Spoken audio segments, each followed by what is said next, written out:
Pääseekö Esa kuittaamaan? Kyllä on vähän eroa tullut. Esallakin oli ongelmia tuossa kierroksella ohitettavien kanssa. Ei oikein tullut tilaa. Kierros 23 menossa. Kärjen järjestyksessä sama. Peter Nyberg, Esa Korelin, Eetu Kalapudas, Mika Helen, Ville Virtanen, Mikko Pyrsteen ja Markus Alametsä. Ei nyt sitä hanskaa yleisö yhteen. 6 kierrosta tätä iloa jäljellä.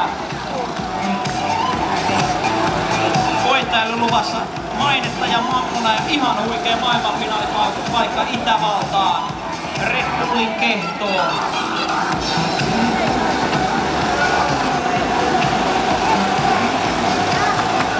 Siellä tullaan. Kierros numero 25 starttaa kärjellä. Peter Nyberg painaa 5 kierrosta jäljellä. Hoitaako Peter homman himoa? Se selviää 5 kierroksen sisään. Esa Koreli painaa 2. Eetu Kalapudas 3.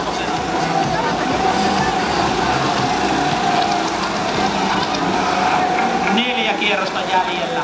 Ja yleisölle tiedoksi heti tämän kisan jälkeen suoritetaan palkintojen jako. Kortit aukeaa, tulkaa tänne.